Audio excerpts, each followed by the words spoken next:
Today we will be making some extreme compression tricks. Usually, from an engineer standing point, you should do less to your audio. And I think there's a big lie in that sentence. Because I even remember some interviews of many famous artists and great acclaimed artists that simply overprocessed their instruments to get a sound out of it. And I think for different stages, you need different amounts of processing in regards of what have you done before. For most of us that are doing some home studio production, recording, trying to get into the professional world, if that means anything, there are some things that I don't think make much sense. One of them is to tell people to stop making things to their own instruments when they're trying to get a sound out of them, right? So, I'm producing a record right now, and this is something that I recorded yesterday.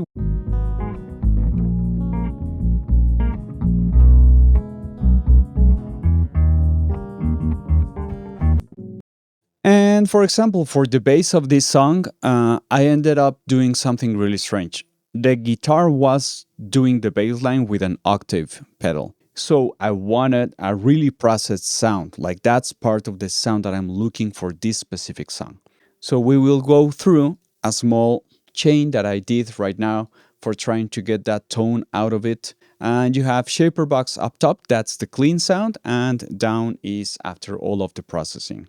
And stacking compressors sometimes does that. For example, I think there was this interview where Paul McCartney was showing how he processed like 4 times with an Alesis compressor his bass guitar so that he could get a certain attack out of it or a certain tone out of it. In my case, I'm looking for sustain. I'm looking for an extra attack and an extra sustain.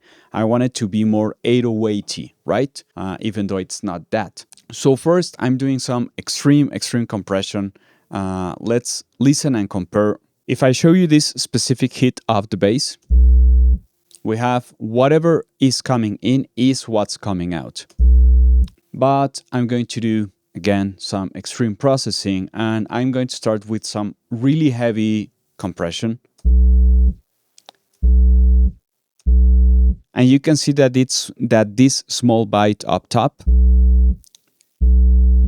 is not happening anymore, and I'm adding a little bit of distortion. Compressors can distort sound, and some of the times what you might want to try for using compressors as distortion is play with the release.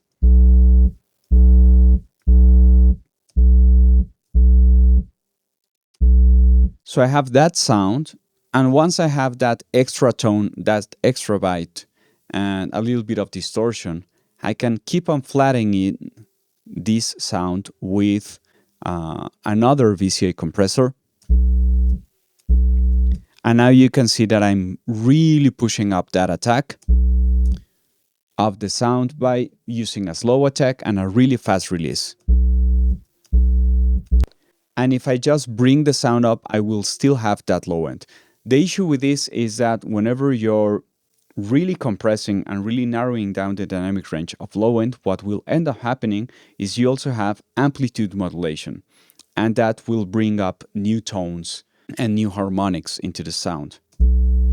So I'm going to bring all of that up again, because this way of bringing up the attack gave me something. Remember, this VCA compressor is by Toucan and is completely free. And then I'm using this free plugin that I don't use as much anymore by D16, that's called Frontier. And this is a limiter that has a super volume booster kind of thing going on always. But what I really like is that it only has one attack, and I can really flatten out details of my sound using only this single knob. And now you can see that the attack of the bass hit is still happening, but now it's compressing and then releasing again. And this is a whole different texture than this. That's going to cut a lot more in my mix. That's going to cut more with the rest of the instruments.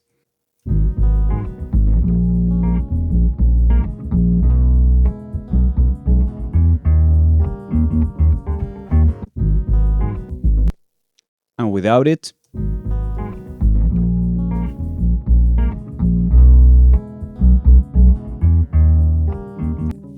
And I'm also doing that because it's also going to help me a lot with this extreme dynamic range that could be useful in some places. But as you can see, I have on the option to see my peaks where my mouse is. Under the appearance menu, under tooltips, peak and loudness value when mouse is over media item. I have that on. That way I can more or less really get an idea of what's the difference between my peaks. And this is 6, and this is 3, and this is 3 dB. And despite it not seeming like much,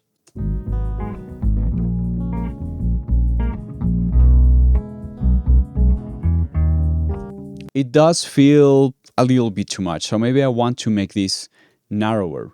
I'm going to print this chain that I did by using the custom action that I shared last week that you can download in the description, bounce in place.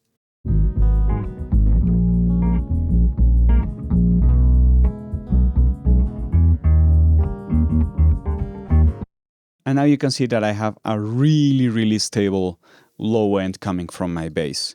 Even if I change my colors into spectral peaks, you will see that this higher part, this more meaty part that's not so much low end, is still going on. And these small attacks that I have are still going on, but this low end is really, really well controlled and really well timed for the rest of my production. And that's part of the trick. Trying to get your production sounds straight from the source is a thing. And probably if you're using 15 plugins to get a sound out of something, you can probably get there faster. You just have to figure out more what you're doing, where you're going, or what are you using. For me, this record is still on the stage of getting the sounds out of it. I already have the music, and sometimes in this case what I did was I recorded some things DI, I recorded some things with processing, so I have an open palette for the rest of the songs where I need it. This is a really simple concept, but I think it should get you excited enough to go and try stacking compressors and understanding what's going on when you're stacking them. In the case of a bass line, what I'm trying to do is either bring up a lot the attack if it's an electric bass, but if it's a synth, I can make it more 8080, and we're only manipulating the envelope of the sound. If you're doing vocals, guitars, drums, etc., we will have tons of other videos so you can keep on learning and practicing and looking at small things in a different ways.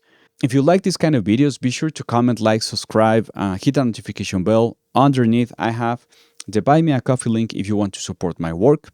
Straight from Mexico City, my name is Juanchis, and thanks for listening.